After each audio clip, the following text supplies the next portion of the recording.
today, but it was something that the other one was with me way, way back on episode 25, keeping it divisible. We're not that prime number yet. And it's been an evolving topic, but it's something that everybody talks about. I feel like even on the podcast that say they don't like to talk about it, they bring it up in their own ways. We are talking about consequence culture, cancel culture, art versus artist, and where everybody lands on it. I feel like everybody's got something to say about it anyway, so why don't we? And returning from back on episode 25, I cannot remember yet if she was if I was her co-host on the VD Clinic podcast, but she was already definitely the host of the VD Clinic podcast.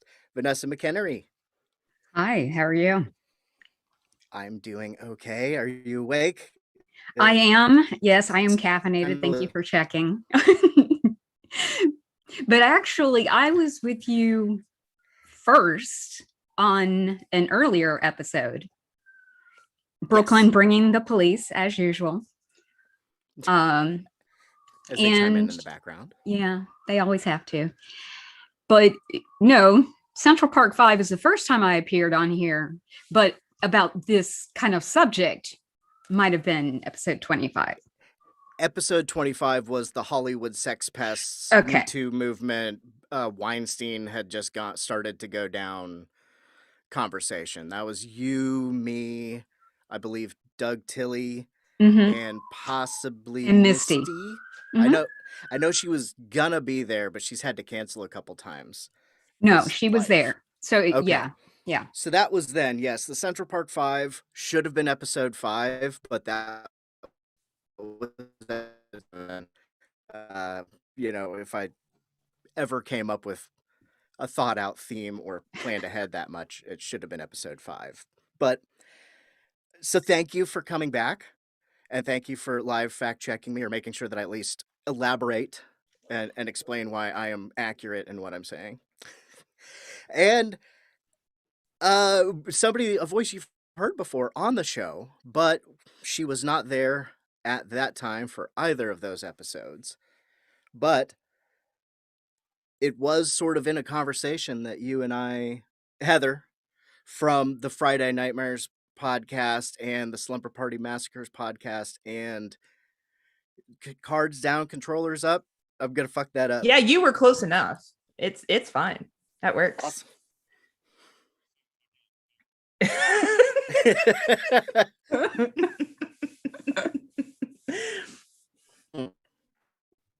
So there's that, and here she is.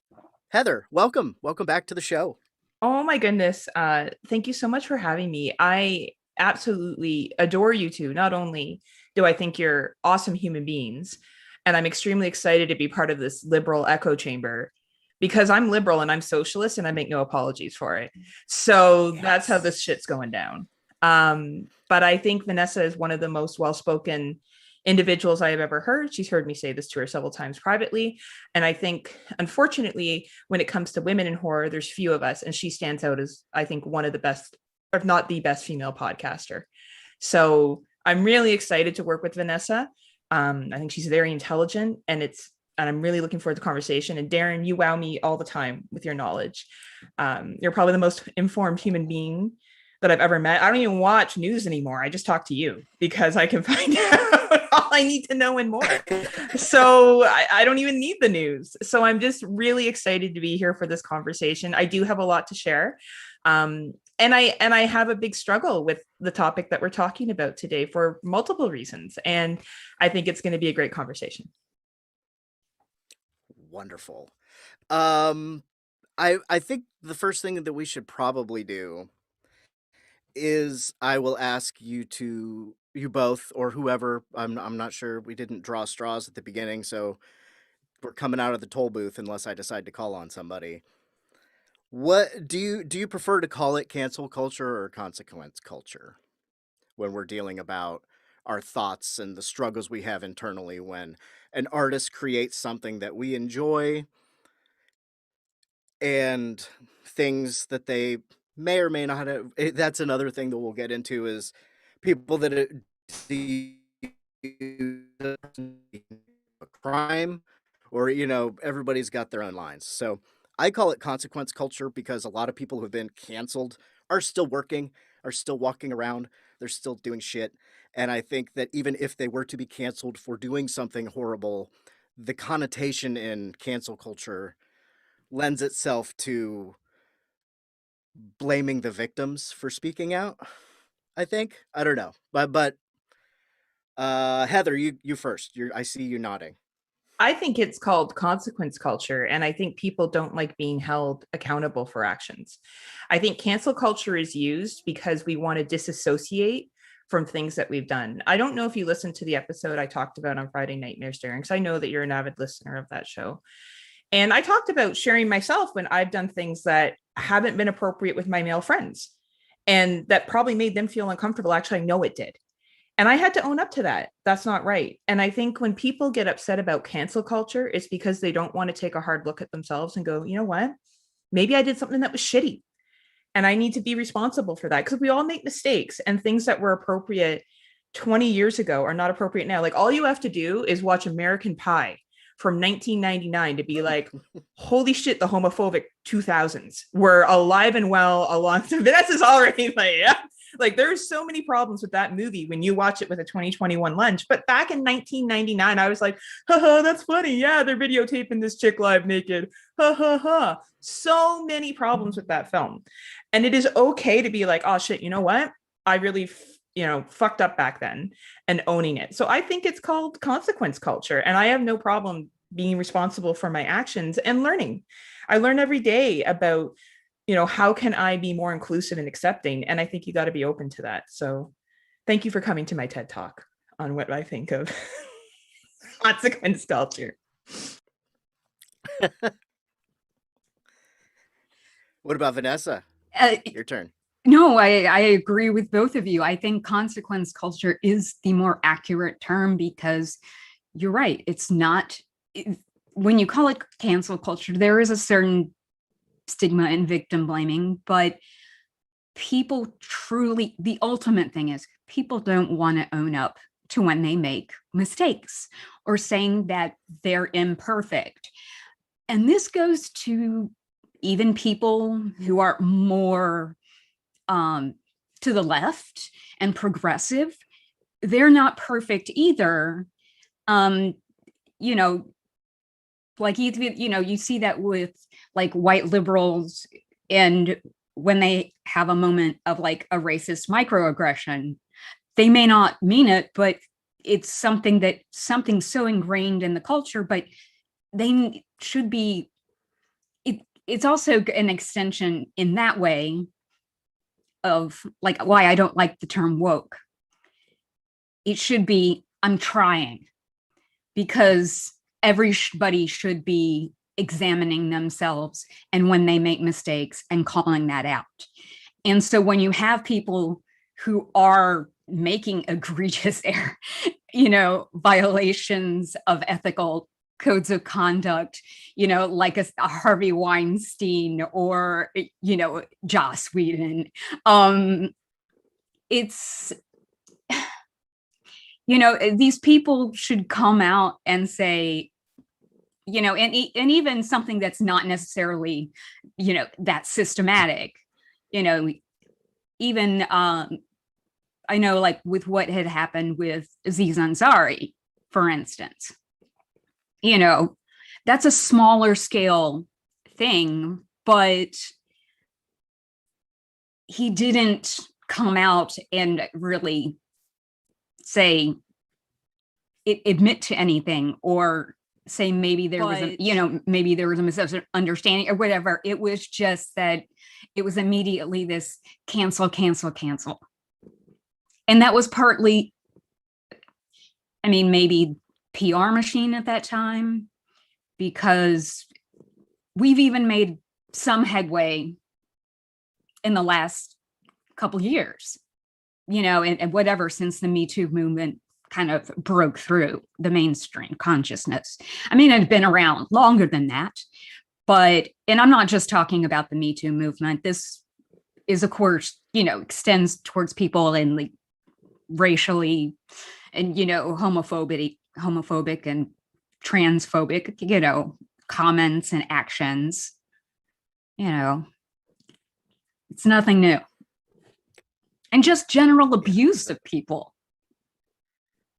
Yeah, it's getting less acceptable, and I appreciate that.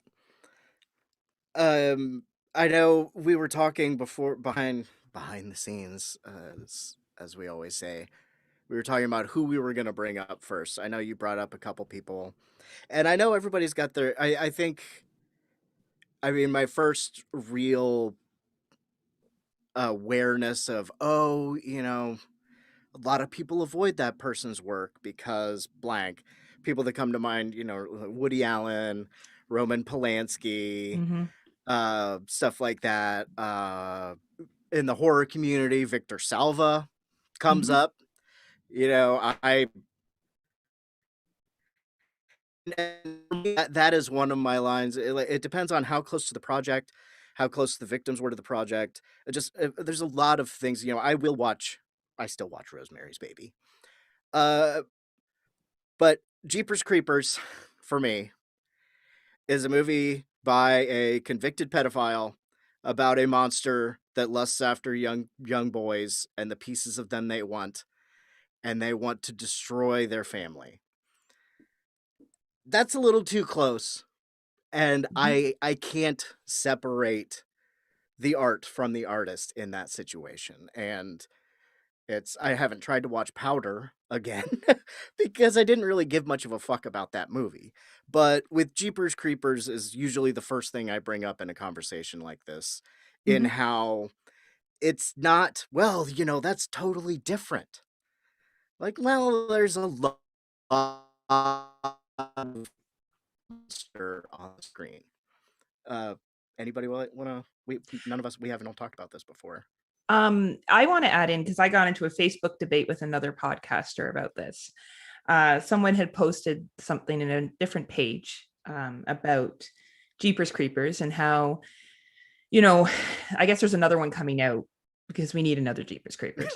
But anyway, and they were like, well, I don't know if I'm going to watch it because of the history with it. And this person was like, well, you need to look past that. And I kind of chimed in and I said, I respect people who can't look past it. And if you're able to, I'm not going to be one to turn to you and say you're a bad person. But this is an individual that was involved in child pornography, sex abuse. And that's a pretty hard thing for most people to look past, objectively. We see children as very sacred. They shouldn't be used as sexual beings at all. And when that is violated, especially by someone in the position of power, which, we come back to power and privilege and lots of other factors that tie into that. And I said, I do recognize that there's lots of people that worked on Jeepers Creepers that were not weren't convicted of pedophilia. I understand that. There's actors, there's set designers and makeup artists. There's tons of people that were not involved in that. So of course I can understand that lots of people go into making a film, but you still struggle. And I struggle with this too, because I love the first Jeepers Creepers. I thought it was a awesome concept when it came out, not knowing the history, not knowing anything about Victor Salva at the time, just thought, wow, what a really cool story with Justin Long. And oh man, he gets his eyes bulged out. Wow, that sucks. Like it didn't go deeper than that, right? And now Scott and I on Friday Nightmares, we chose not to cover it for our creature features. And we addressed why, is that we weren't comfortable covering it because of that. And I'm sure some people rolled their eyes when they heard us say that. And that's fine. You don't have to agree with me. But so Darren, I fall into a similar camp with you. As much as I love that movie, and I enjoyed the second one, and the third one I did watch, and anyway, that was fine. I do have a moral issue with it, and it's a really tough thing for me to struggle with. And I find people get very defensive if you do, because I think they feel bad that they don't, or they feel that you're attacking them if they don't. Well, and I have heard there were other people involved in the making of that. I would be extremely surprised if the key grip was making residual checks off of Jeepers Creepers, or Yes, if the exactly. actors are still getting money, or usually, and we were talking about with power and abuse of power, Mhm. it's is, the more likely they are to still be profiting off of the thing, or to be the main one affected by the avoidance. Or I, Kevin Sorbo, I saw Kevin Sorbo say, and this is when we get into arguing about semantics. And I mean, semantics is in the fucking name of the show, so you know it's going to happen every once in a while. But he, a part of the anti-cancel culture, whatever, that tends to come from more often from the right, or from, let's not even say left, right, whatever, but more from people that do shitty things and they are facing the consequences. They'll get tied up in things and trust on the stupidity of others to just get mad without thinking about something. Like Ted Cruz selling autographed copies of Dr. Seuss books that are not going out of print to raise money against cancel culture. But, or against cancel culture, he will destroy a book that he doesn't like in protest against cancel culture, even though the first thing a lot of people think of is burning books. But Kevin Sorbo, anyway, said that, hey, instead of boycotting someplace, why don't you just not spend money there? Which I'm trying to catch why that's not the same fucking thing. Yeah, I think that's the same thing, but this is a dude that was on a shitty Hercules show. I don't think we can put any into what Kevin Sorbo says. I don't think he. Was that good? Okay, well, there you go. And another shitty series. Thank you, Fat Checker Bo. We appreciate that. Is he in that anti-abortion movie that Jamie Kennedy said he's tricked into being in? Does anybody know? Oh, okay. I picture they've just got, Tim Allen and Kevin Sorbo and Christy Swanson and Stacey Dash and James Woods, John Voight. A couple. They don't. It's like here in America. It's like, oh, every British actor is in all the things that we have here. It's like all the right-wing people are in all those. And Kirk Cameron. Interesting movies. Yeah, Kirk Cameron. God. I think you made a good point, Darren, about the Dr. Seuss books. I saw interesting memes going on back when this all happened. First of all, the only people you could not, in my opinion, get upset about the Dr. Seuss books unless you could prove to me that you owned one of those books or even knew one of them existed. Because when I looked them up, I had never even heard of them. And my girlfriend, who bought the Dr. Seuss collection prior to this for her kids, they weren't even in there. So obviously these are books that no one has read. I knew of one, maybe two of them. So you knew of two of them. Maybe two of them, but I'm also a little older. And informed. I was like crazy reader, but right. I also lived in Alabama, so I might have seen something from that is family member down there that had God knows what that is fair. Was older. That is fair. So these books had offensive material in it. Yeah. It's so they decided not to print them anymore. And I actually saw a meme that compared this to the WAP song. And all I could think is rap songs are for adults. Like books are for children. Do you read your kid Nicki Minaj lyrics to go to bed? Are you like, all right, let's sit down? Do you do that, Darren, with your son? You're like, all right, tonight we're going to read WAP. She's going to give you everything you got for this. Like, no, you're not going to do that. And when I see further arguments of, well, my kid can play violent video games. Yes, if you purchase them for them, absolutely, they can play violent video games. Pretty sure your 9-year-old doesn't have a credit card. So there's a way that they're getting the video games. I feel like there's a lack of connection between things. And people use that to justify being mad about something else when neither one of those things are related. As a parent, you are choosing to a certain extent, to a certain age, what your child consumes. Yes, they'll go over to friends' houses. Not right now because it's COVID-19. So probably you haven't gone to a lot of friends' houses. But you still have the ability to filter out what is appropriate and not. So your child should not, like at 9 years old, which would be the same age or maybe younger for Dr. Seuss books, be listening to hardcore rap.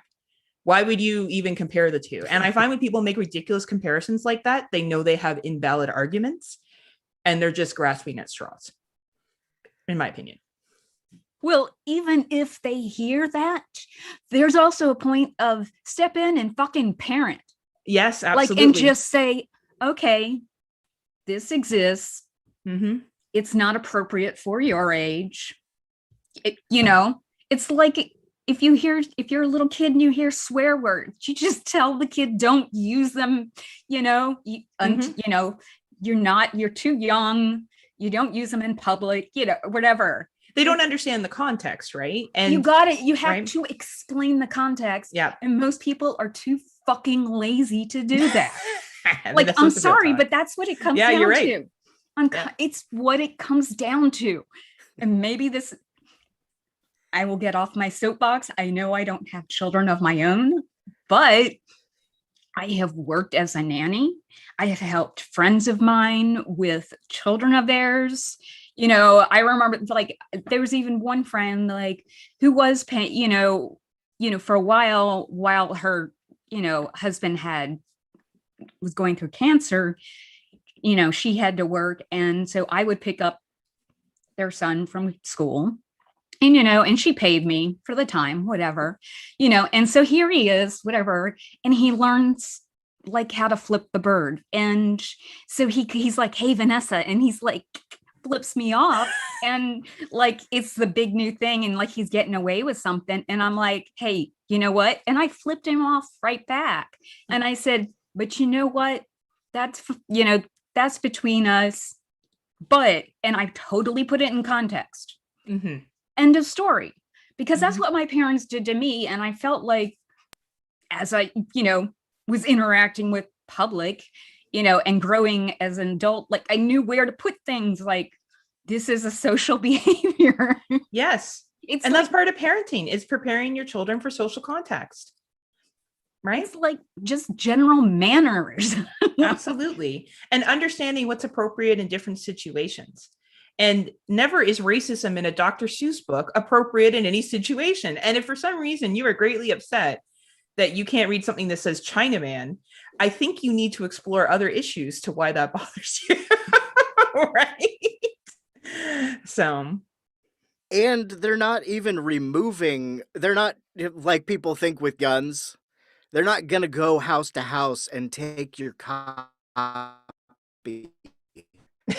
ran a zoo or whatever. They just said, we're not printing it anymore. Yeah. Bo, I heard you say, so I await your fact checking this.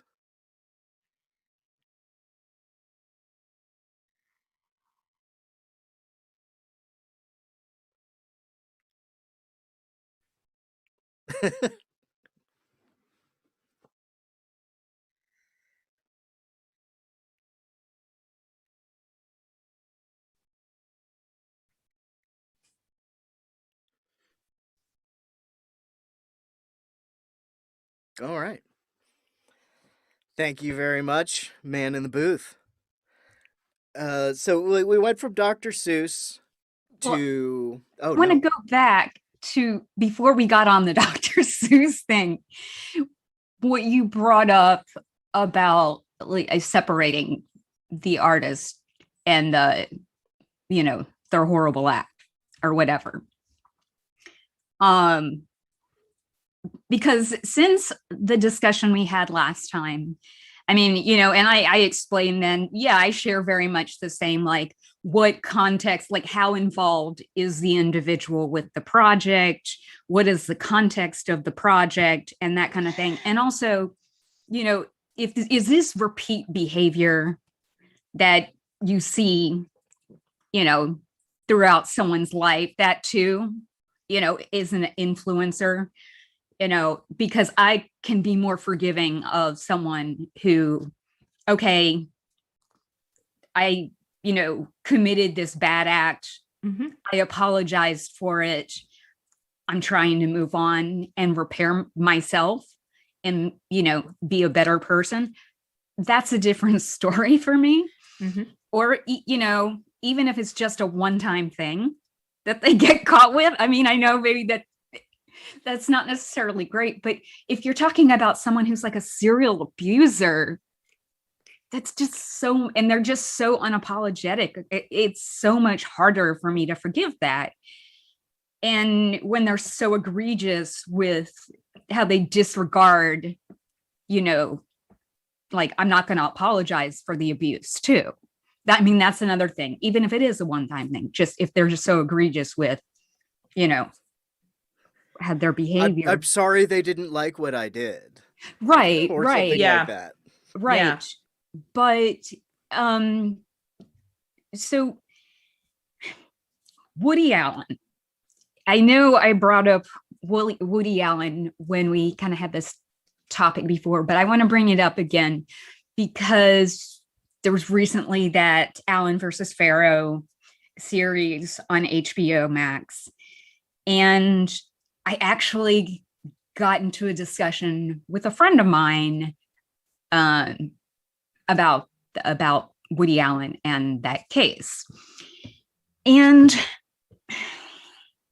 so when I was growing up and my parents like separated and divorced, my mom and I, like, our big thing was, okay, Friday night, we're going to go to the video store, get pizza and go home. And we would go through different directors or actors, like filmography, you know, as much of like whatever was on the shelf. And one of those people was Woody Allen. So I saw a lot of Woody Allen movies when I was, I'd say, middle school age. And I liked some of those movies. But, you know, one movie that I did not see, and that was brought up in the Allen versus Farrow series. And I didn't realize this was the plot. And, you know, and sure, I was aware of some of the like age dynamics of like kind of an older man than a younger woman cast in a lot of his films. But that's sadly, such a Hollywood, and this is all the film industry across the world, where you have an older actor and his female, you know, lead is at least 10 years younger. That's like the standard. It's often 20 or more years younger. I mean, you know, that's just unfortunately the industry.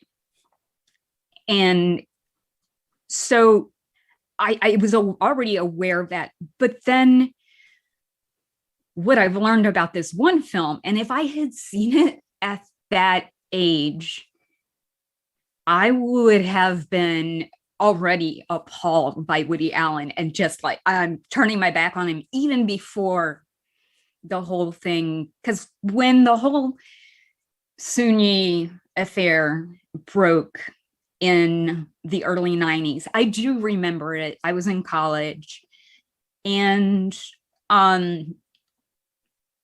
you know, at that time I was like, it just didn't sit right with me. And so that was the point where I'm like, yeah, I'm not going to watch Woody Allen movies anymore. But I didn't know about all of the Dylan Farrow abuse. I know technically we have to say allegations because they were not proven in court, but I believe it is a very strong case. And what you do see in this docuseries, which I highly recommend, is and it was done by same filmmakers who've done some like The Invisible War and some, I think they did This Film Is Not Rated too also. Oh, really? Yeah. But they've done some really other good documentaries, including ones though, but the Invisible War is like one about exposing sexual assault in the military. So they've done a few of like other things related to this kind of similar subject.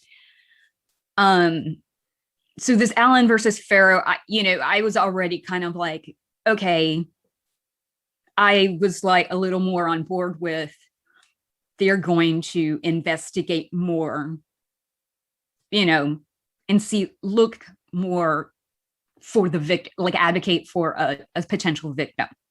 You know what I mean? And do more digging. And so, and Woody Allen declined to be interviewed for the series. I will say that.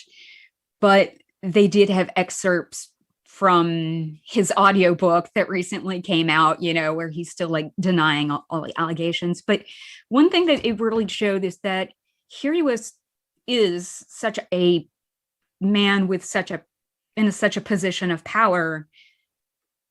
And he was manipulating so much of the press conversation about this whole thing. And so that Mia Farrow, it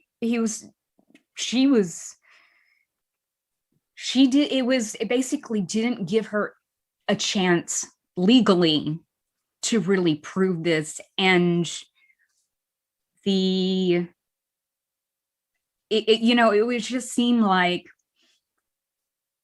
he even used a certain amount of power and influence with this one report that was supposed to say whether, proved whether or not Dylan had been sexually abused. But all these other sources of like district attorney's offices and, that kind of thing in both Connecticut and New York City have said, no, Woody Allen should have been charged with this, and even in Connecticut, they're like, no, we really think he should have been charged with it. We just didn't want to put the kid through it in a public trial. And here she is now saying, I wish they had. I'd already been traumatized,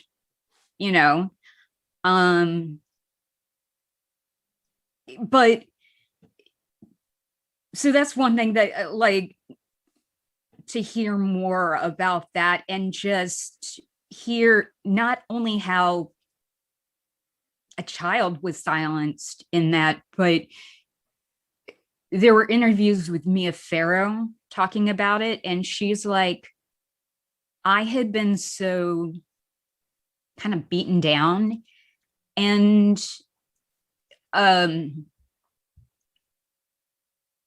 he made her so reliant on him. And it was such the power dynamic that we talk about in so many other situations.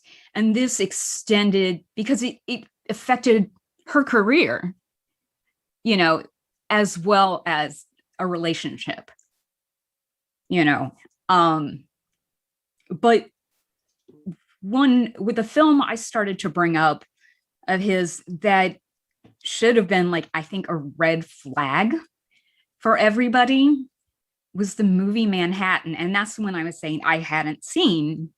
And basically it's Woody Allen's character he's played by Woody Allen himself. And the fact that Woody Allen interjects himself in so many of his movies in these roles of the older man with the younger woman, I think that's the other element of why it's harder for me I can't separate the potential art that might be there and then the artist, you know what I mean?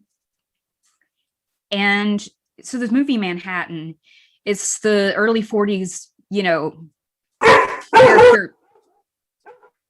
character played by Woody Allen, and his girlfriend is a high school student who's 17 years old, played by a 16-year-old Mariel Hemingway.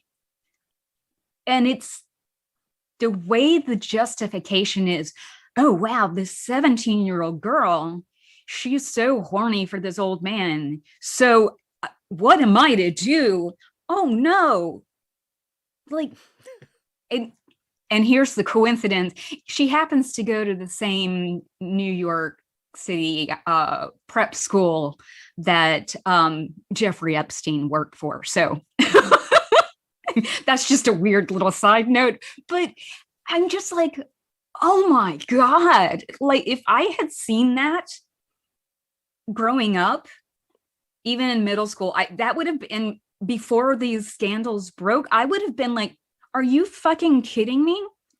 He's a big creepazoid. No.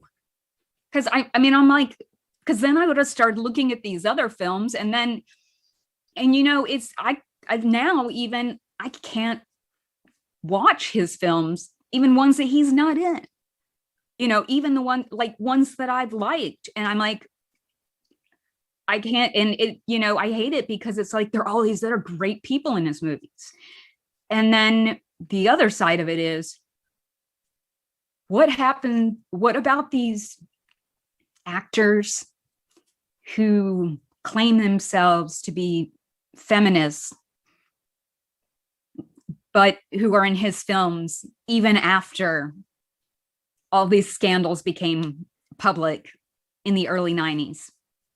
I mean, and I'm talking about like Kate Winslet and some of these others who will say this one thing, and then it's like, then they're in a Woody Allen movie. I'm like, Timothy Chalamet, I will say, he at least came out and said afterwards, like, okay, I'm now donating my salary. I'm sorry about it. I'm donating my salary to these, abuse organizations.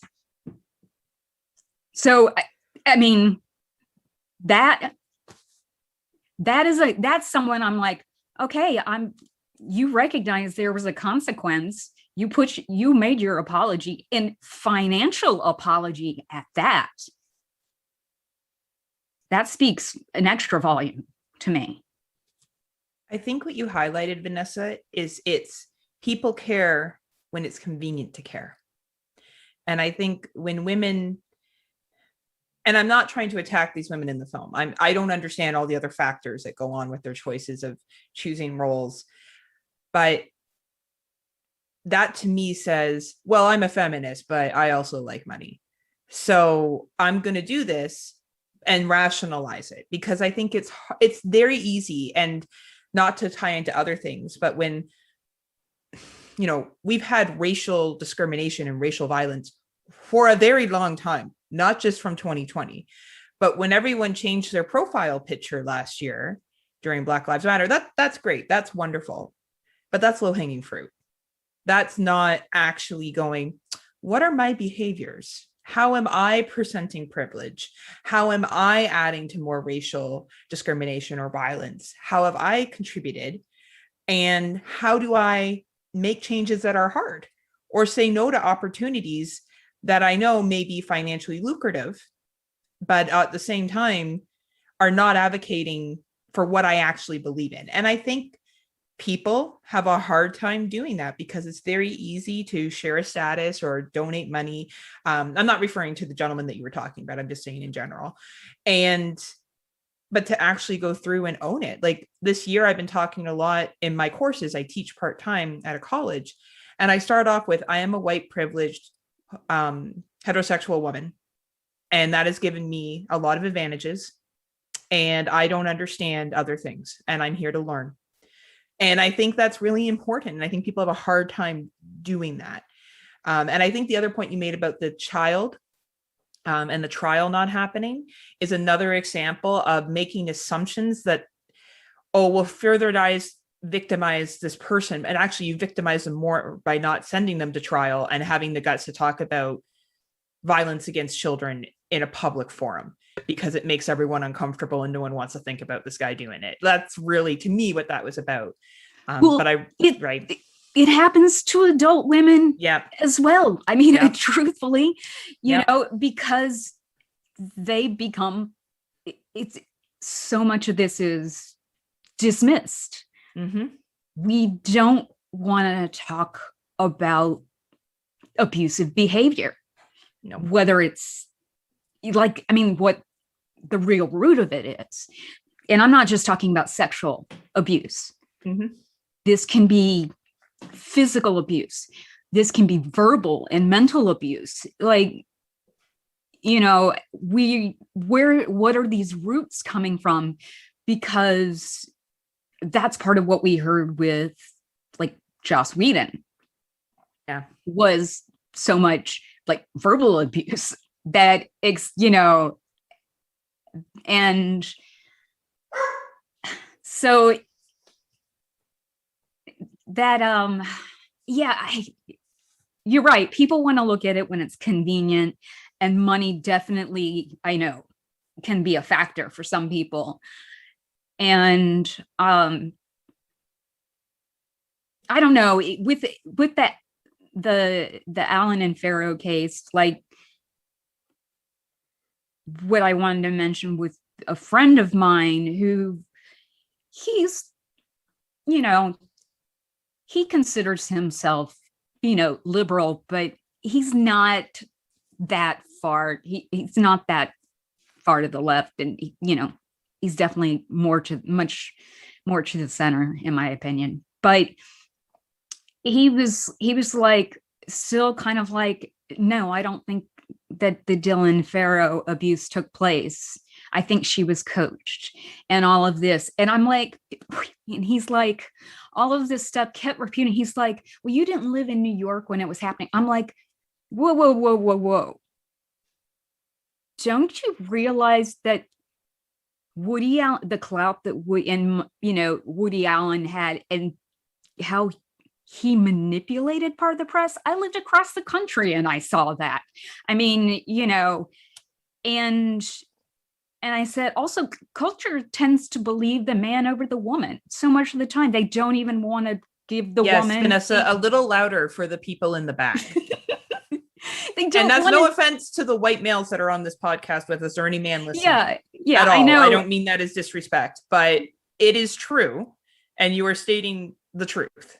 I just wanted to add that in there. Well, and then, and what pissed me off even more, and this is a friend of mine too, who also has worked in Hollywood, in the film industry, in both, actually, out in LA and in New York.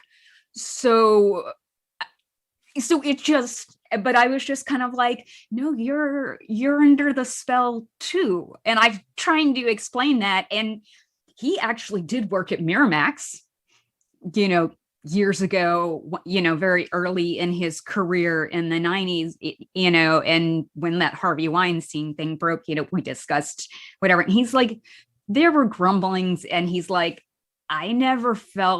he's like, it just never felt right around, and he's like, I was so, he's like, I was so low level hanging working when I worked at that company, and I worked there for such a short time. He's like, I didn't witness things, but there were grumblings, even the 90s. So, but another thing that has broken, Predator, a story that has broken since this topic last came up, and I guess it's not necessarily art versus artist. Maybe it is to some people, but the case of Ron Jeremy. Again, my same friend here, although he wasn't surprised with the Ron Jeremy arrest for sexual abuse, because my friend worked in the production department at Playboy in the 90s and would tell me all these tales of the different women who would come in there, these different porn stars who would come in, female porn stars who would come in, and the ones who would have no Ron Jeremy clauses in their contract because they didn't want to work with him. He had a reputation of just, there were very, they didn't like his work ethics, mainly. And so, and now we see, and I'm sorry, but, I'm very pro porn. It can be a great thing, but when it's consensual, and I don't like using the words child pornography. I think that insinuates consent. Children can't give consent, and it should be called child sex abuse imagery. I mean, the UK has already, like how people say underage woman. No. And that's Right. one thing that was really bothering me with the Jeffrey Epstein case. And at least there started to be a shift towards saying underage girls. You did start seeing that shift, but some mainstream media was still saying underage women.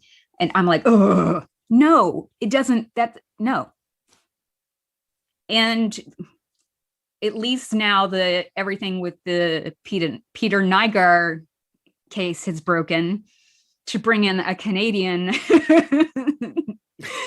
sexual predator and just abusive person in general. At least with his underage victims, they seem to be referred to as underage girls. So,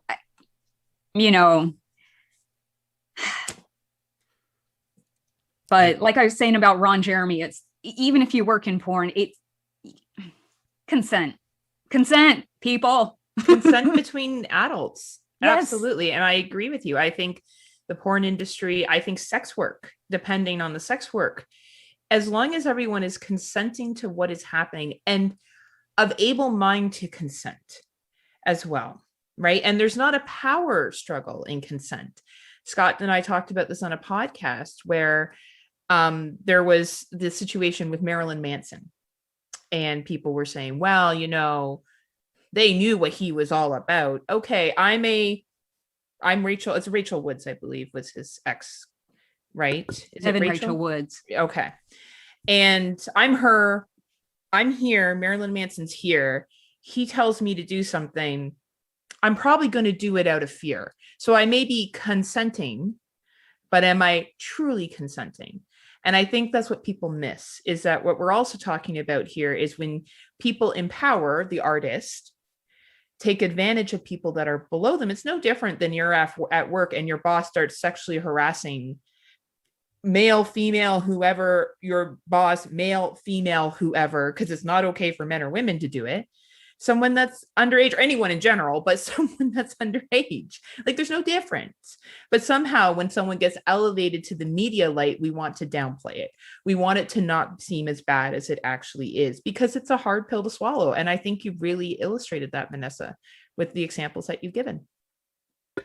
Well, and then bringing up the Marilyn Manson thing, maybe there is a certain amount of consent with certain aspects of BDSM. Mm-hmm. That can be well and good, but what are your limits in this context? Because that can be healthy. And can you give limits in that situation when you're dealing with someone who's a mega superstar and you're average, and this person could make or break your career, right? Right. And then that also, then another one is Armie Hammer. With all of that, what is he telling these models that he's, is he making promises to them like, oh, I'll hook you up with the right people so that, whatever. And then he's like, oh, we'll start this and then he brings them into abusive relationships that are, end up not being just physically abusive, but seem to be emotionally abusive as well, which is what Marilyn Manson has done. So it's just like, it's some of it, I agree, can seem murky, but what power dynamic are you talking about in the relationship as a whole? And that again goes back to the Woody Allen and Mia Farrow relationship. Sure, she was an established actress, but Woody Allen was a more established man with more power, you know. And you know what? Just when just when Mia Farrow was on the set of Rosemary's Baby and Frank Sinatra, and this was earlier in her career, Frank Sinatra serves her divorce papers on the fucking set without warning. She didn't like go back and retaliate in some weird way, like people saying she did with Woody Allen and the Dylan Farrow abuse thing, like saying, oh, she made that episode, she's a woman scorned. Like, no, I mean, like, because women are unable to logically process things, right? And be able like, to manage their emotions. That's the assumption, right? That's being made. Well, that, but it still goes back to we don't want to believe, we're lessening the word of the person who is speaking out. Mm-hmm. You know, and I'm not saying this is always, you know, a man who's doing this to a woman, but it can be, you know, but let's be honest, it usually is. Yeah. Yeah. Because even when it is a man doing it to another man, or I think a woman in power doing it to a man, it comes out of a sense of how the patriarchy is set up. Absolutely. And you're right. And I agree. There can be various sex on sex or assigned sex violence or chosen sex or whatever it may be. But the patriarchy is very much, we see a lot of white males at the top, right? And that's why we were like, wow, it's always white males. Well, that's because they're the ones that are usually making the most money and have the most power. Like, that's why. Now, in a case of someone like R. Kelly, for example, who's a Black man, and that's one that's always been a struggle for me, because I was a huge fan of R. Kelly music. And then, you know, I heard about some stuff here and there when I was younger, and I'm like, oh, well, you know, wow, that's really cool. She was so young and got married to R. Kelly, not putting together all of the problems with that as I got older. And I'm like, that's not actually okay. And then as I was discussing this the other night, and we were talking about Surviving R. Kelly, the documentary that came out. And I said, you know, because people always want to not believe the victim. Oh, they're just doing it for attention. He's R. Kelly. First of all, sexual abuse is a pretty hard thing. Any abuse is very hard to talk about. So, but let's say 50% of what they said is accurate. That is still terrifying of what this individual got away with for a number of years, being an R&B singer. And now, personally, as much as I love his music, it comes on the radio and I change the channel because I can't do it now. I can't do it knowing what I know. And that is probably the hardest one for me. If I was real honest about the artist that really hits me where it hurts, it's that one, because as much as I grew up listening to that and I have so many fond memories of those songs, they're tainted now. And it's a really hard thing to get past. And he was a Black man. So it can happen in various cultural groups. It can happen with different sexes, but we do have a high amount of white men in power. So that's why we do see it more there. Yeah. And I'm glad you brought up R. Kelly too, because the statistics, you're not seeing it so much among other races, but again, it goes back to the wealth and power. Yeah. That is the common denominator. Always. Darren. Or Darren, do you want to say anything? No, we're not attacking white males, but we know you don't have any wealth or power. He has a lot of power. Well, except around here. This is all mine right here. And yay.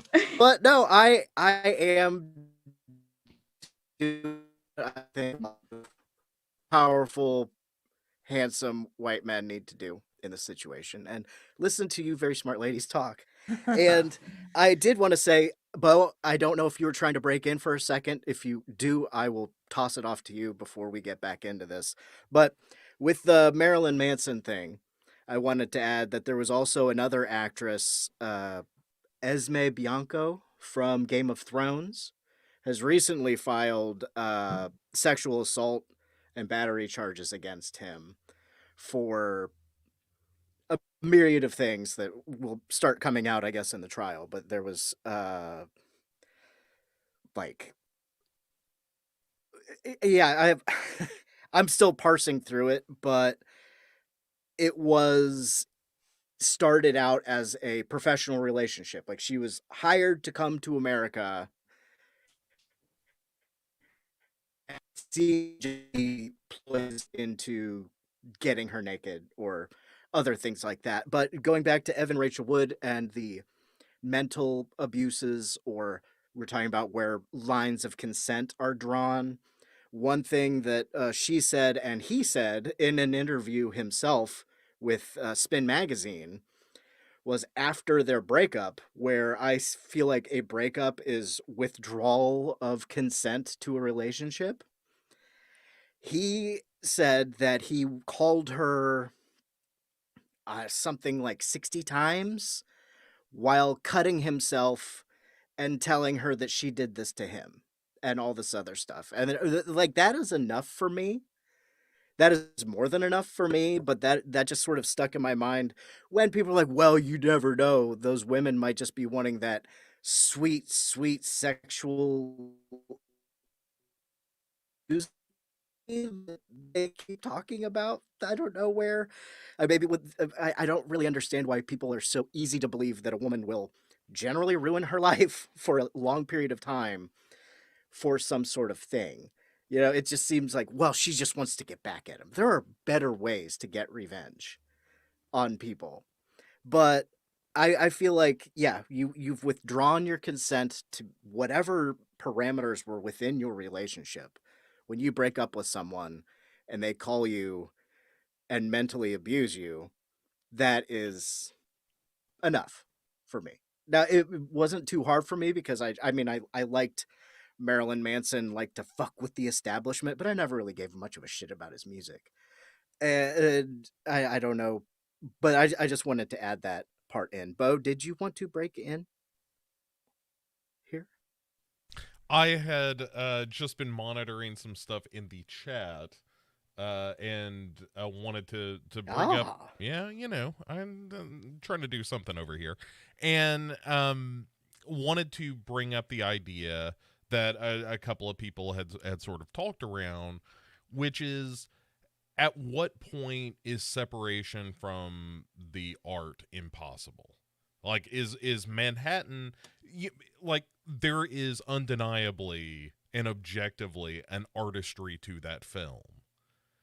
And that is in no way to defend it. It is in no way to defend Woody Allen. But is there a place to be able to still watch and appreciate that film? Or is it, you know, is that the food of the poison vine and so forth? Are we done? Is Woody Allen? I mean, going back to the idea of cancel culture, or at least consequence culture, is the consequence so great that you just can't enjoy Woody Allen anymore? For me, Before I let the smarter. Oh yeah, no, go ahead. I'll try to follow you. Well, I was gonna say, before I let the smarter people in the room talk, I just wanted to say that I think the consequence of that is very simple. If you do shitty things, or are known to be a shitty person, or enough people say you suck, less people will like you. Less people will want to hear what you have to say. And I don't see that as being canceled. I see, yeah, and everybody's got their own line, just like people do with things. Like, it's not a cut and dry for most people. Well, I'd say probably for everybody. Everybody's got something that someone else would be like, oh, you really, you still like that, huh? Well, it goes beyond and everything. Yeah, and the Yes? Joss Whedon example too. It, like, aside from the misogyny in a lot of the Joss Whedon reporting, and I don't mean to brush the misogyny under the rug or anything. Right. The idea I'm getting at is there room for just an asshole director, not like the Sam Peckinpah I'm gonna punch the actress in the face, but of just being a dick on the set, of being, Christian Bale, oh, good for you, like that kind of thing. Is that still okay just to be an artistic jerk? Because I don't think you can necessarily separate those two things. Is the line the misogyny? Like, you can be mean to everybody, but if you're just mean to women, then it's a problem. That's a really good question, Bo. He's still working. So but Woody Allen can't get movies made in the U.S. anymore. Like Woody Allen has to go overseas for all his money because he is, he is kind of poison to the industry. But, just a good old fashioned Amazon loves him. No. Yeah, that's true. Yeah, you're right. I think there's a difference between being quote unquote mean and expecting more. So, for example, Shelley Long's experience in The Shining and what she's recounted. Sorry, Duvall. Sorry. I wish Shelley Long had been in The Shining. Now that you say that, only. Like that to me is abusive to a point, obviously, but I think there's a difference between that and what we see Victor Salva guilty of course, and I think that violence to men is no better. Like if someone's a violent person and abusive as a director and never being on a movie set and never being an actor, I have no idea where the line falls between getting the quote unquote best out of your actor and abuse. I am not an expert on that. We would probably need somebody who's been in film to discuss that at more detail. But I do think that abusive behavior, no matter who the person is receiving it, is not okay, whether they're man, woman, or whatever gender they identify with. But I don't know the difference between just tough directing and abuse personally, because I've never experienced it. I only know what I read in the media. Maybe Darren and Vanessa have more to share on that. I don't know enough. I have worked both in theater and a couple movies and with television commercials. So I've seen some, and I've seen some like directors coked up, out of control, abusive behavior. I have quit theater productions because of that when I worked as a costumer. I was basically like, nope, I cannot work in this environment anymore, because and it wasn't just me. It was like, but it was truly abusive conditions. It wasn't just like you're pushing us, like, because we keep fucking up and we just, or whatever. It was just so erratic. It's a thin line, it can be a thin line, but when you have certain things that are so egregious, obviously, and when it becomes like such a pattern of abuse, that's where I'm saying with like the Joss Whedon thing, you've got so much more of the abuse being directed towards women, and combined with content and some of his, projects that have these, under the guise of being feminist, have these misogynist tones or tropes thrown, in there. So, it kind of, that overall, I'm just like, that's where I'm like, I guess I'm glad that I've never such a Buffy junkie as some other friends of mine. Because I'm kind of like, yeah, that's one where I'm like, I don't know if I'm not rushing out to see any Joss Whedon, but you know what? I kind of wasn't before. So that one, but that one I think it doesn't sit right with me because of seeing how it's played out and just seeing some of it to the, I don't know. But the Woody Allen one, why that's so, I can't watch any of his work anymore, is just his reaction to the whole thing has been so egregious, and how he even downplayed his relationship with Soon-Yi, because no, it's not just, oh, I started this affair and she was of age. No, the relationship actually started when she was underage and in high school. So, and it's been proven in court. That was proven in court. That was proven, like that came up in the custody trial between, Woody Allen and Mia Farrow. So that's been proven in court. And so that's one of those situations where it's like, okay, it's been proven in court, this one thing, you lied about it with your PR machine, in all your press conferences and everything since then. And he really groomed Soon-Yi just as much as he was grooming Dylan, because like Soon-Yi, what you see in like the Allen versus Farrow documentary, is that she had never had a boyfriend before Woody Allen.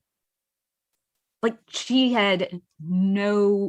was very introverted, really didn't even socialize much with other members of the family. She had no romantic relation experience, no sexual experience. And here comes in this older man, right? Someone who within the family was treated as a father, and the other adopted siblings, like the older ones, too, like referred to him like and saw him as a father figure. So it just, and I know she was the oldest, but still it was kind of like,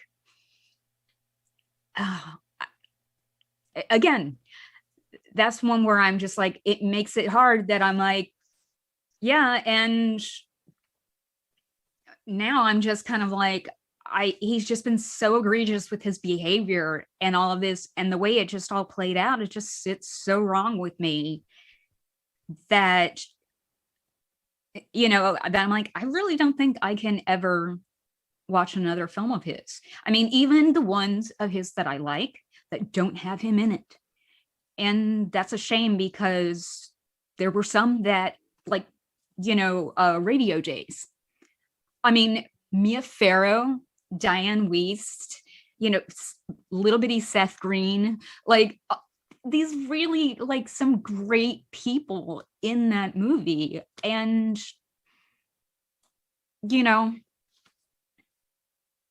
okay. What I hear you saying, Vanessa, is layers. Like there's layers here of abuse. There's layers of what this abuse started from and stemmed from, and how he groomed his victim, which leads up to not being able to enjoy the art because of the layers. This isn't like, oh, you know what? He, messed around with a 17-year-old once and he apologized for it and spoke openly about it and, tried to, get, I don't want to say get past it, but present the wrongdoings of it. No, he was all like, yeah, I'm just downplaying it because people have a problem with it, but I know exactly what I did.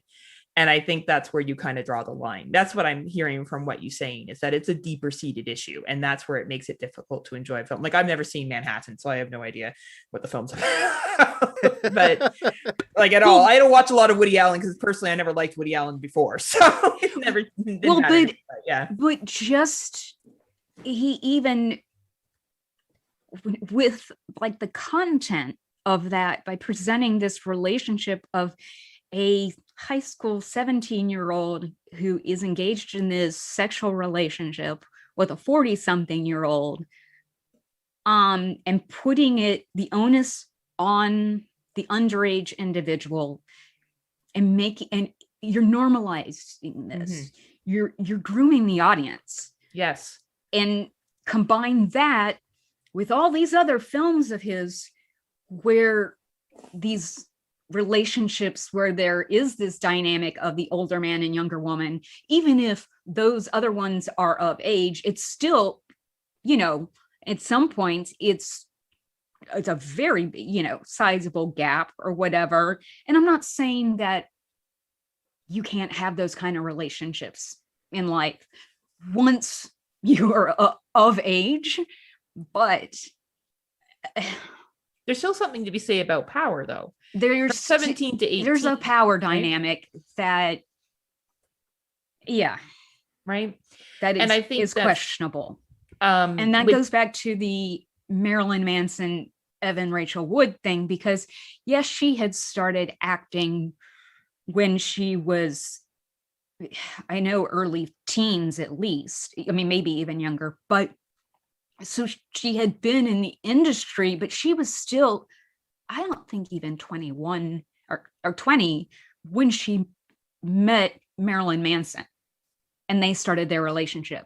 And he was in his 30s already. And a superstar. And already a superstar. Yeah. So aside from the fame, and yeah, she had a certain amount, of autonomy financially and some career, but she still didn't have as much of a career as she does now. She doesn't, have the age too. Mm-hmm. So, the age dynamic definitely makes a difference. And I think sometimes we get caught up, and I say this for myself too, because you're always trying to walk this line. At the same, I don't want to be judgmental of someone's age gap. I want to be respectful of two consenting adults of various ages that get together. But do I think there's a huge maturity jump from 17 to 18? Absolutely not. Do I think someone turns 18 and goes, oh shit, man, I get it. I totally can balance this relationship of power and privilege. It's all good. That's what I got for my 18th birthday. No, I don't think that's a thing. So I think that it's really important when we look at relationships in general, power and privilege plays into that. And whether they're the same age, 20 years apart, it doesn't matter.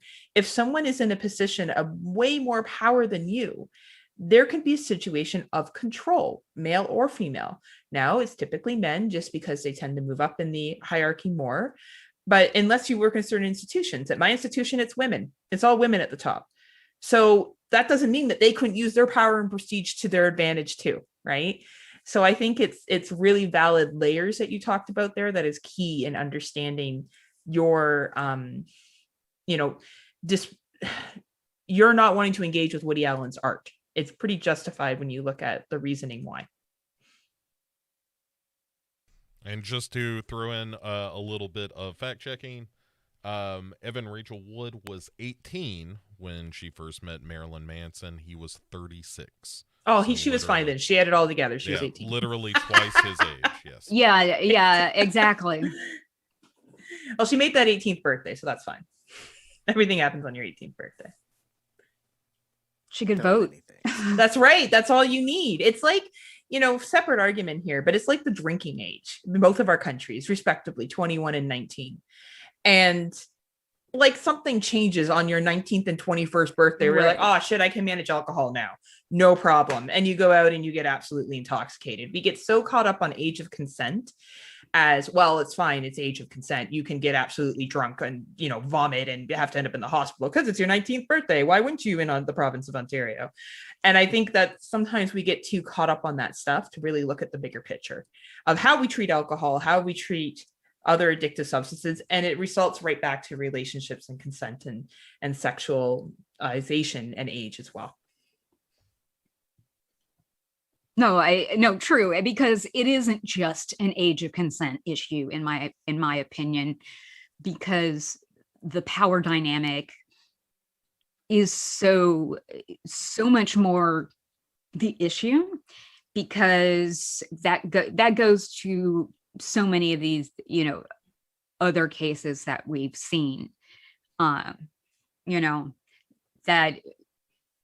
with Harvey Weinstein, I don't know of any underage girls he was going after. I haven't heard of any, but I've heard they all seem to be of age, but he's still all going after actresses that, he's in this position of power. and they're not.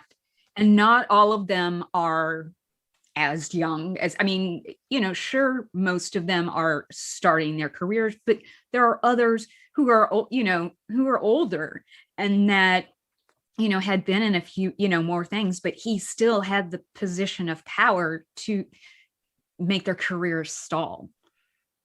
Look what he did to Rosanna Arquette. Yeah. Mira Sorvino too, I think. Right. Yeah. Well, Mira Sorvino was a little bit younger, but Mira Sorvino, I mean, also she had connections in the industry because of her father.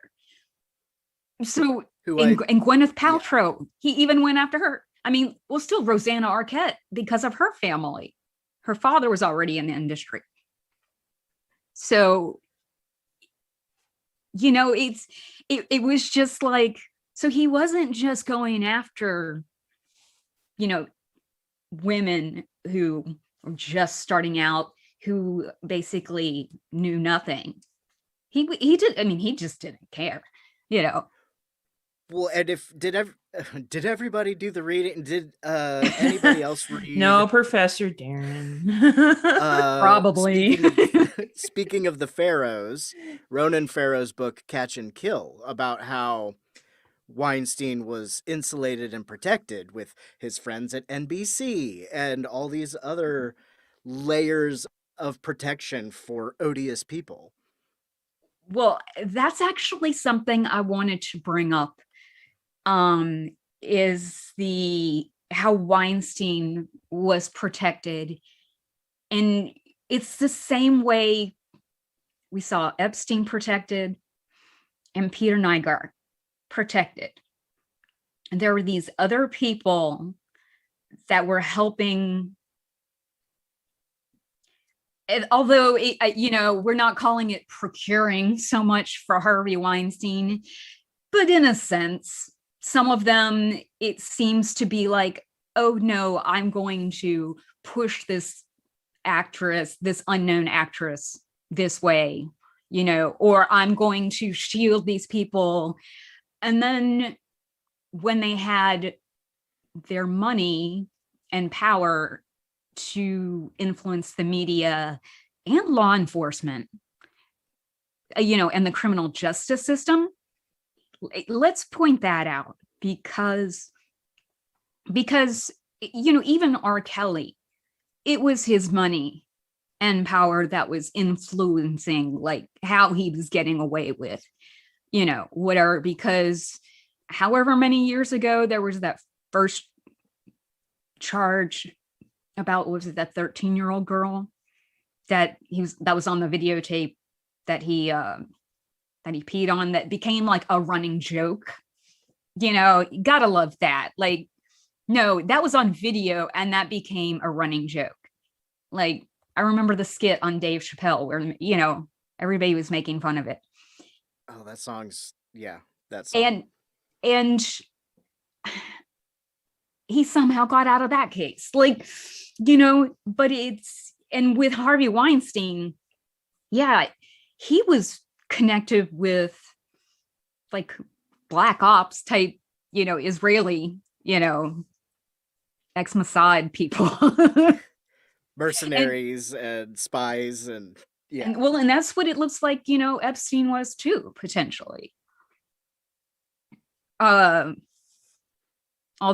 those layers still coming out. But, and you had a player there like a Ghislaine Maxwell, orchestrating all this different stuff. Every day I see a Brooklyn headline, like news headline, and she's complaining about her conditions in the jail here. I heard the lights in your jail give people black eyes. I love it. I love it. I'm sorry, but it just kind of like gives me joy that I'm like, honey, you're not special. You are just as filthy of an animal as, and that's the case of, this is a woman with money and power who is doing this to other women, and Peter Nygard, again, not as, powerful, but still, here he was in the retail clothing industry and could promise all these modeling contracts and stuff. And he was down some in the Bahamas too, and he was getting women to procure other women, like, and underage girls for him. Like, here in Columbus, there's we talk about how a lot of people seem to know each other. Les Wexner is very famous around here. Going back to Jeffrey Weinstein, yeah. I mean, Yeah. Jeffrey Epstein, excuse me. Super serial predator. It's hard to keep them all straight. He had to step down because and the running of limited brands and questionable things around Victoria's Secret. And I mean, and his name is everywhere. He's one of those kinds of guys around the city. There's the Wexner Center for the Arts at Ohio State, where I took a class in college in the Cartoon Museum, where I first saw some of those questionable Dr. Seuss's, bringing it back to the beginning. And there is that level of power. There's the Trump Miss whatever. What did Trump run? Miss Universe, Miss something pageant? Miss America, wasn't it? Was it Miss America? But that with that whole thing of, I love going in and seeing there nobody's wearing clothes. I was like, yeah, they're all like 15, 16-year-olds. Or, I mean, well, there were actually a couple pageants. He did the Miss America one, but then there was another one that was younger. Yeah, they're fact checker Bo here. Thank you. Ran the Miss Universe organization, which featured the Miss Universe pageant, but also included the scholarship programs, the Miss USA and Miss Teen USA pageant. It's the Miss Teen USA is where, yeah, I knew. Yeah. Yeah. Miss Teen Vermont 1997 was one of the women who came forward to say that Donald Trump liked to sneak into the teen girls' dressing room as they were dressing. And the thing is, that is obviously inappropriate, but it is also inappropriate to do that to of-age women. You should not be walking into anyone's dressing room without permission. And I think this really highlights, and I think it's great that we mention the underage, but no matter what age you are, it is actually not cool to do that. And I think that it's interesting, right? Because as a society, sometimes, and I'm not saying us on this panel, but we're like, well, they're of age, and they don't bring that to the news. Underage gets to the news because it's underage. But unless I'm walking into a strip club where the individuals there, we're assuming a lot here, I know there's other issues behind strip clubs, but I'm just talking as a generalized example, are choosing to take off their clothes. I'm choosing to view it as a patron, as a consumer. That is consensual. Me walking into a dressing room for a bunch of individuals that are getting their ball gowns on and just hanging out, male or female, is not cool. So I think it just speaks to, yet again, privilege and power of being able to do these things and know that there's not going to be a consequence at all. Well, and as a former costumer, in theater, yeah, it was always supposed, like, the policy is like, it is supposed to be like you have the expectation of, in certain spaces, certain people, may see you as you are changing. And I grew up, like, even before I worked as a costumer, I was a dancer starting at a very young age, and it was always dressing room specific, or these, when you had quick changes, you had very specific places behind the stage, that kind of thing. And what, who is it? The story just came out this week in the UK, and he recently got a BAFTA, and Noel they Clark. were, okay, thank you. an actor and a producer. And part of the allegations against him are about these work conditions and violating nudity and like sex scene standards. And because he's been accused, I'm not familiar with his work, but he's often been accused of creating these productions where there's a lot of like just gratuitous female nudity and sex scenes in there with starring him. And and it seems to be that you're violating these work conditions. You're not just these abuse allegations on a personal level with the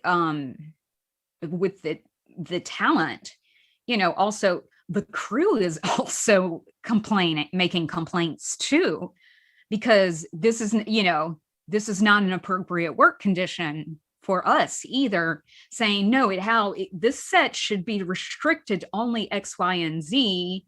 And it was opened up to all these different people in it, and for these sex scenes, like these, actors ended up being talked into more nudity than they had agreed with, just because he kept pushing and pushing and things like that. So, and I'm kind of like waiting to see how that one plays out, but BAFTA is considering, organization is considering rescinding the award that they just gave him.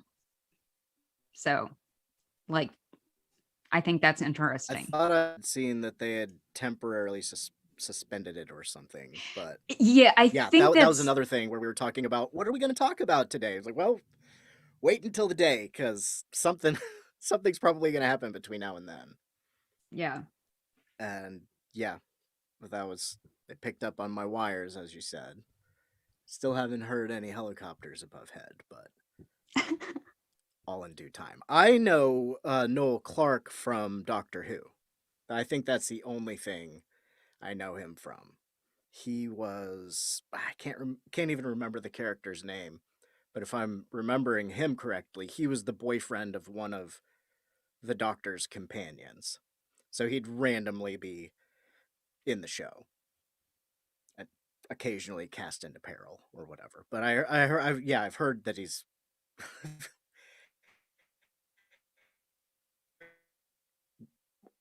well known. Aside from that, I don't know, but yeah, that's one that I'm definitely catching up on. And in the article that was posted on, what was it, the Psychosemantic or the VD Clinic Facebook page? I don't remember which.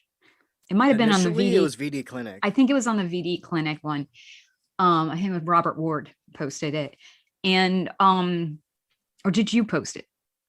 I did not post it. I think Robert tagged in it. Yeah, I think Robert did. No, I tagged you. But one thing that was brought up with no, I just blanked. Sorry, never mind. I just blanked. Too many creeps to remember. I mean, like, really, it's I know what it was. The line from the article that struck me, that I'm like, how many times have we heard this same line? He's always been such a nice guy. Are you fucking kidding me? Like, how many times do we have to hear that? Nice people aren't predators. You didn't know that, Vanessa? Right. I'm sorry. Ted Bundy seems like a nice guy. One of the most famous serial killers in Canada is Paul Bernardo, who was a very nice guy. Ken and Barbie killers, don't even get me. Yep. True. I'm rocking my crime museum glass today. Nice. I only had one other person I wanted to bring up, but I know Bo wants to say something. So I was just going to point out that Mickey was the character's name on Doctor Who. That I was fact checking that, and then Robert in chat mentioned it, so I felt I would be remiss not to add that. The only other person I wanted to bring up was John Landis. And the reason I wanted to bring up John Landis is because he did something that was not sexually based, or at least that I'm aware of. The incident I'm talking about is a Twilight Zone movie. And I had no idea about this until I watched Cursed Films. I guess I'm just not as informed as Vanessa and Darren.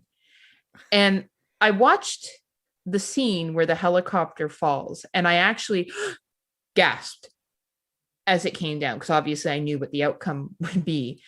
And I did a little bit of reading about it and the child labor laws that were ignored, hiding the children when fire inspectors came to check out the set. And of course, the passing of Victor Morrow. And I thought about that. And I had recently seen An American Werewolf in London. And I loved the film. I thought it was great. I had never got around to watching it.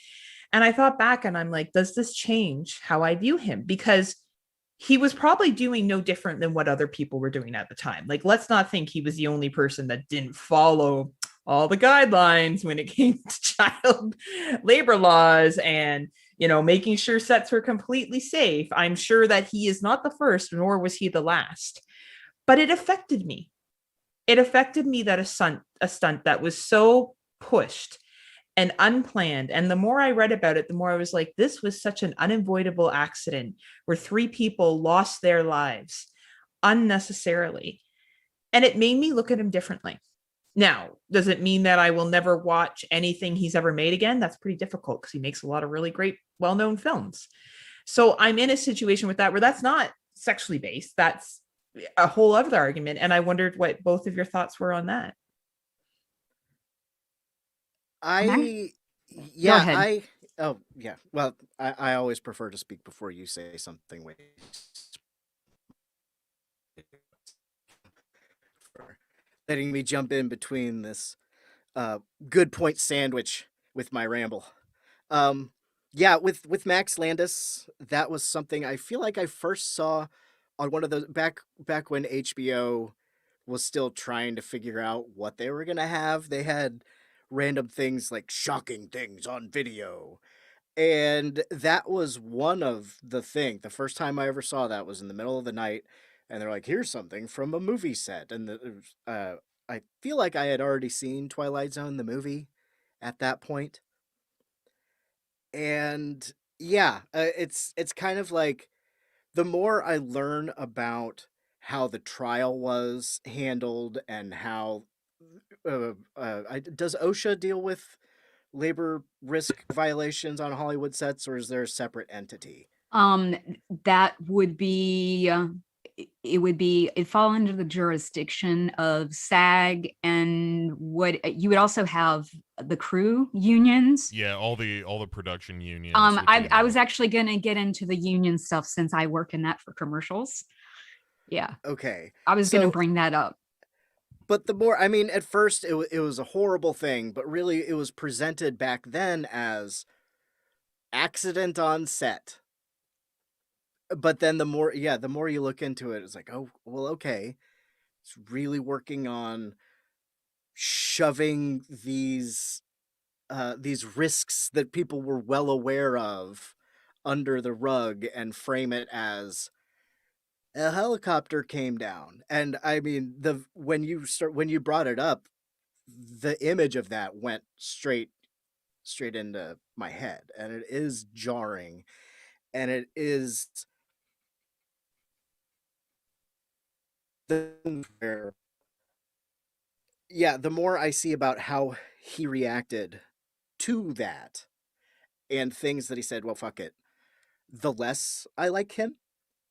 But it is also sort of in the realm of, if John Landis makes a movie where people are cut in half, I will be more bothered than, because it's like the Victor Salva stuff. If Landis started making, he doesn't seem to enjoy what he had done, but he definitely covered his ass, and he definitely, well, I don't want to say definitely. He seems to not come up as often in the discussions of directors that have done something that really ruined someone's life or ended it. I can't even really think of, another director, like directed The Crow. You know, there aren't a whole lot of movies in my mind where a director made a choice and people died. So I don't know if anybody, Bo would know if there's some sort of thing like that, or probably Vanessa with your horrible Hollywood histories. Well, I mean, maybe, but it actually wouldn't surprise me because in my day-to-day life, I work with the talent unions as part of my job, except it's like more the commercial end. But I'm working with like regulations of like Screen Actors Guild in the United States, and then for Canada, ACTRA and UDA. And in those, I just know, and I know even in the 18 years since I've been working in that industry, the contracts get kind of renewed like every 3 years and, you know, updated with different things. Like this last SAG contract, their definitions of like restrictions on auditions and nudity and sexual harassment, they already had things in there before, but they become, since it was their first revision since the Me Too kind of explosion. So those things were much more clearly defined as restrictions where you're less likely to have that situation, or if something does happen, there's greater recourse for someone who is in the position of a victim, as far as the union is concerned. And this also extends to your work conditions.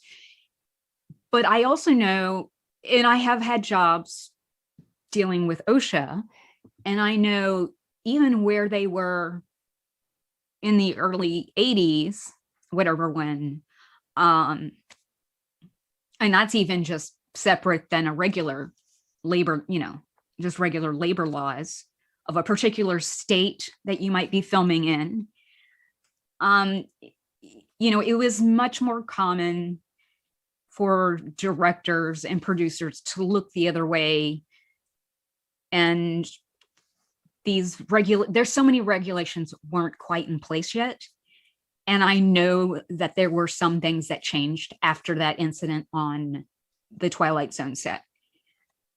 Now, that said, John Landis, this is one too where I'm kind of like, I knew at the time what happened, but I didn't realize quite the extent of how so much was ignored. And because I remember when it actually happened, and I remember how the news story broke, but it seems like he has such a,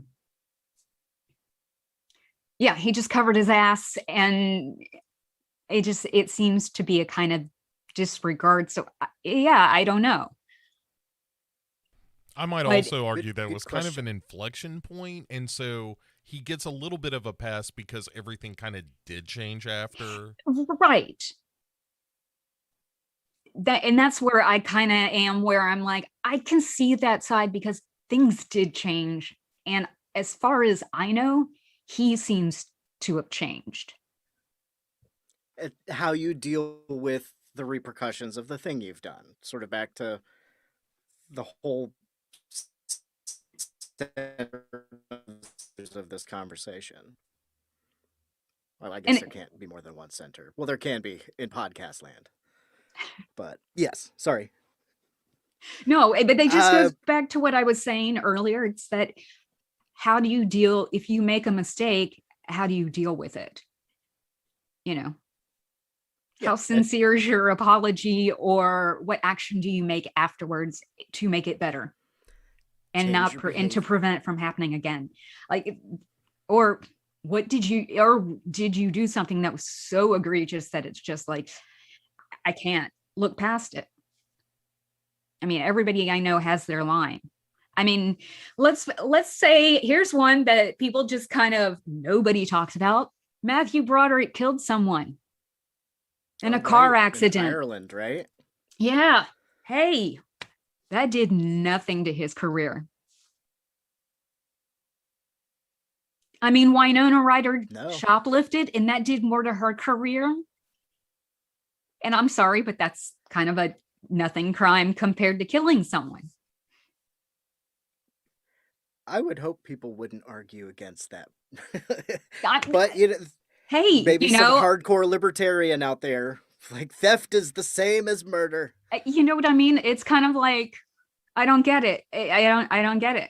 And that's also, but that to me speaks to a certain amount of misogyny in the press. Is it because it was a female who committed the act rather than a male?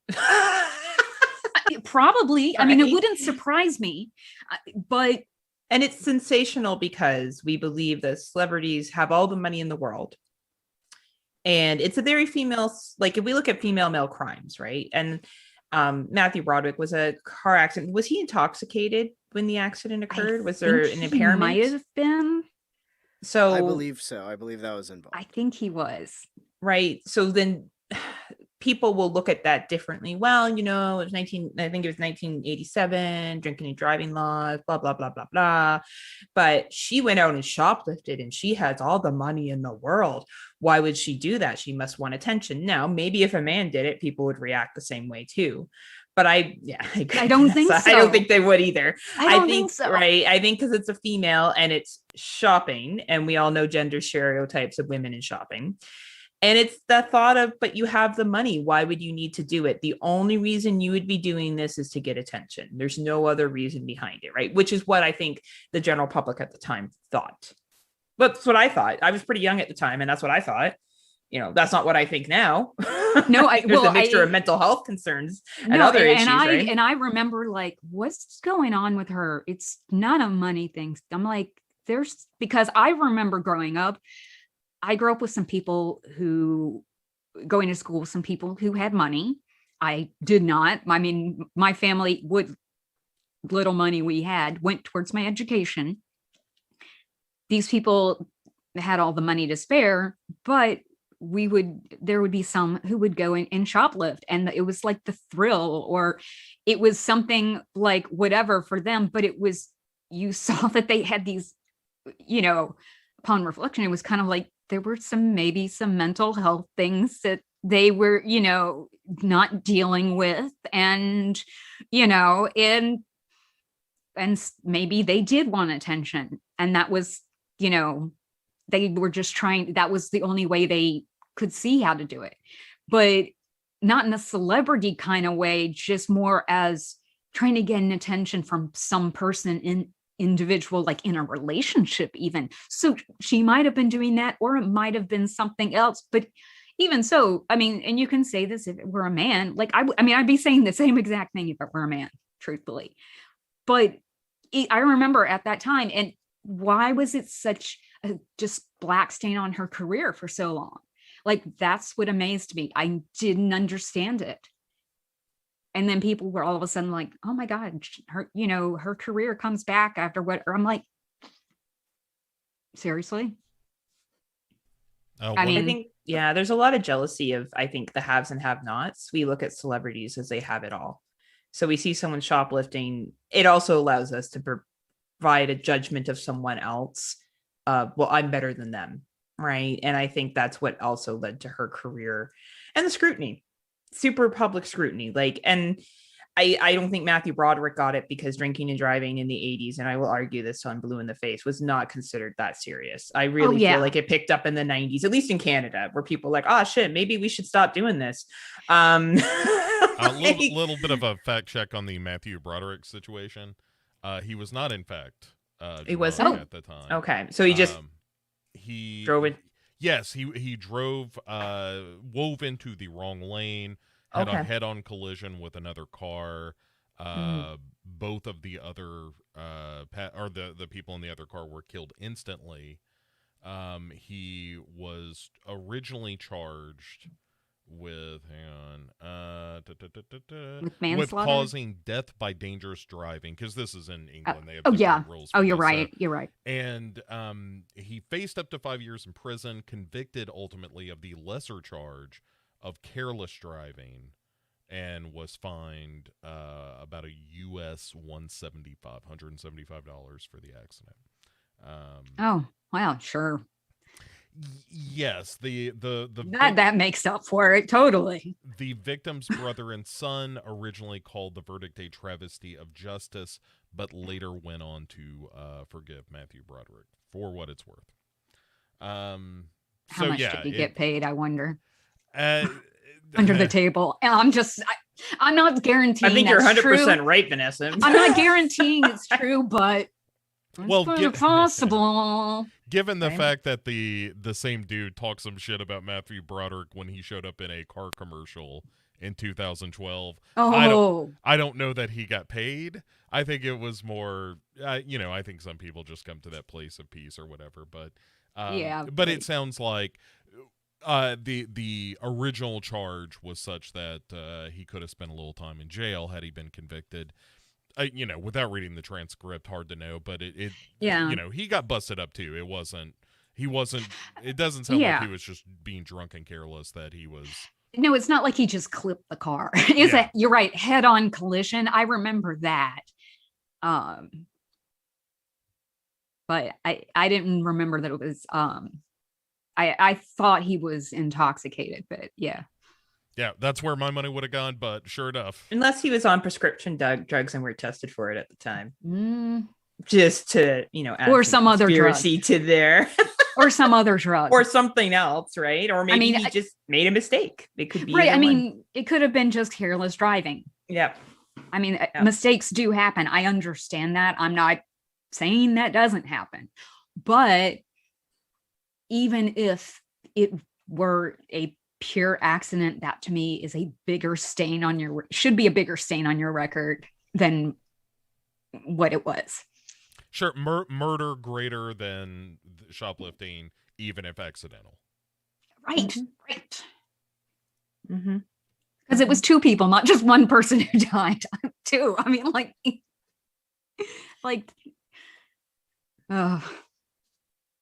Absolutely. No. Yeah, I don't know. There are plenty of people who have been excused for their bad behavior, and it does oftentimes seem to be, I'm not male bashing, but it does seem to be where it is the men can do kind of whatever, and then women. And even though I'm not, she's not my favorite, I'm going to bring her up, Britney Spears. The issues that she's had, with the media scrutiny and with her mental health issues, the way the media hasn't helped. And in that instance, and so when she made mistakes, it was just kind of, when she's made mistakes, it's kind of blown so much more out of proportion than and when she goes through something, the male narrative is taken over and her side of it is diminished. I'm kind of seeing that with her, and she's in such a screwy situation with, I know that the conservatorship with her father and all of that, but again, that's people manipulating someone in their career. It's still, there's been a position of power imposed, even though she's the one bringing in all this money.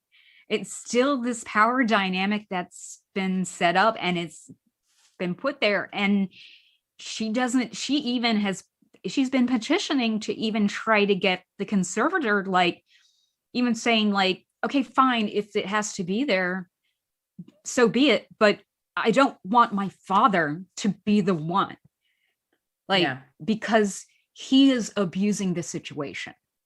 Yeah. And so you're not even giving autonomy to women when they're trying to say, okay, maybe I need assistance with something. Yeah. You're not giving them a voice.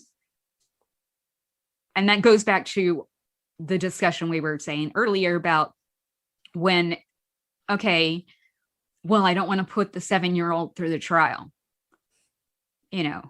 Oh, we don't want to hear the woman's side of the story here. Whatever the case may be. She's just getting revenge. Yeah. And so, yeah. We definitely, I appreciate your points that you're making very much so. And it's highlighting again and again that there's different consequences for different people. And the same can be said, not just for gender, for race, for social economic class. The funniest thing I've ever heard about a movie that's made fun of, I know Beau's favorite movie, 50 Shades of Grey. He loves it. Listen to the Pick Six on it. You can hear Beau talk about it. But fact check, I do not. He's lying. He loves it. He actually has a signed copy of the books. I remember listening to their great review of it on Pick Six, and they just tear it apart. And I believe it was one of them who said, if this was a dude that was living in a trailer park, it would have never been perceived the way it was. But because he was rich and he was white and he ran a telecommunication business, and he stalked this woman for months, it was seen as a romanticized version. If it was in a trailer park, it would have been on Criminal Minds. And I think that just goes to show that there's different consequences for genders, social economic power, race. And then when you combine that with everyone who's in each of those categories having privilege, you almost have like a privilege monsoon that's coming towards victims that are basically, hushed under that. So I think that you made a really good point on illustrating that, Vanessa. Go ahead, Darren. Well, I was going to say, unless you have something to diverge from that, I think that is a good ending point, unless somebody had. I just have one last point I want to add. I'm glad to also bring in, the racial aspect, because there's so much, even with the movement of the Me Too movement, it wasn't brought to the forefront when it initially began. It initially began with a Black woman, and that it took at least a couple years, and the white cis celebrity, we needed to happen, but it was like, no, it only becomes, in the know when it's, the cis white people talking about it, the cis white woman. And there was recently an article that I read where Laverne Cox was talking about how trans women too have been excluded from a lot of the Me Too conversation. Yeah. And I do think that's important to bring up, because what are the consequences of Jeffrey Tambor and how he acted on the set of Transparent, and the trans women that came out talking about, and that talked about their harassment they experienced because of him. But also the racial issue, where, like with R. Kelly, because so many of his victims, most of his victims were of color, I feel like they were listened to even less. At least that seemed to be the more public narrative. And when you put some of these conversations into the public view, it is like that, where it's like, no, we're not going to talk about the people of color, who are experiencing whatever, either racial or sexual abuse that they're experiencing. We might, but they're a side note. You know, we're only going to talk about it when it's this one way. And and I'm glad you also brought up or like I said earlier, the R. Kelly thing, because it is not only white, straight men who are the offenders in this whole situation. Absolutely. So, and Vanessa, we're lucky as two white women that we're able to be here and have this platform. And, agreed. No, right? I know that. That. But I've seen, unfortunately, I've seen it in action far too many times where I'm just like, this is such bullshit. You're at 100% right too, that us as white women get heard. Even then we have barriers, but women of color or women that are indigenous, I'm not sure what you refer to indigenous people to in the United States, and here it's indigenous. So even less. We actually had a separate topic. We had our last current prime minister, one of the platforms he ran on was doing an investigation into the murdered and missing indigenous women, because there's a lot. And there's a lot that's not reported. So it's good when we're able to bring these things to the forefront. So you make some very valid points that, yes, women of color or women of different ethnic groups have less of a shot than white women do of being heard. Right. And that has to change. And it's changing slowly but surely. But conversations like this is where we get people thinking about it. Right. Yeah. So fortunately, my plan worked to get both of you talking the most and to me just kind of listen. It's like I stole a little lesson for myself in here, but I'm all about having the conversations and driving the conversation forward. And I think this was a good one. And I know everybody's got plenty of wonderful conversations and projects themselves that I hope you will be plugging here very soon. But in all seriousness, I did want to say, thank you for having this talk with me today and doing episode 100 right. And I don't know which. Have we said enough for? I feel like this is a good winding down point, and time-wise, and the conversation has sort of circled back, and we can have many more. I am down for this ongoing conversation. You're down to just listening to Vanessa and I? You should be, Darren. Yes. Exactly. Let us put you in your place. We're gonna have a new show. It's coming. I'm totally kidding. I've got my listening ears on and my cup of coffee in my Cinema Psyops mug. I just realized that's a really nice mug.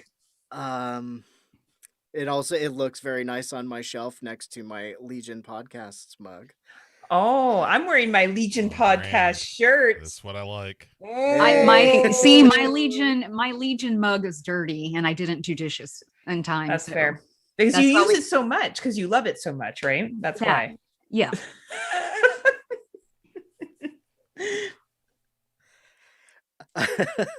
And also thank you, Bo, for chiming in, fact checking, and for facilitating this conversation. Vanessa, all of your projects are on Legion Podcasts, as far as I know. So to segue from there to Heather, who has some projects elsewhere. Vanessa, do you have anything that you want everybody that's listening live right now, or listening later, or watching? Is something I need to add to the vocabulary? Well, you and I actually will be on the 5th anniversary. As of this, I guess when this episode drops, we will have released the People versus Larry Flint episode, and then our upcoming episode in May is our 4th anniversary. I can't count. Our 4th anniversary episode, which is a commentary of Blue Velvet. Yeah. This year we're actually going to class up the anniversary commentary. No, yeah, we're taking a little bit of a break from the lesser, some people will say lesser works of Stephen King. Yeah. Well, I don't know. We had fun with Maximum Overdrive. I mean, Shoot the thrill! Yeah, that was a lot of fun. Anything else before I segue over? That is all at this moment. And thank you for having me here as always. Even though this is a fucked up, crazy topic, I always enjoy being here and chatting. Yeah, maybe we'll do something a little bit more fun next time, because you can still have good talks about fun things or centered around fun things. Right. Heather, thank you. Also, people who don't already know, where should they look for you, and what should they look from you? Look for from you. Well, you can look from me under the Kill the Cast feed on the Legion Podcast Network. Subscribe now, right, Bo? That is absolutely correct. I was muted. Subscribe. Sorry.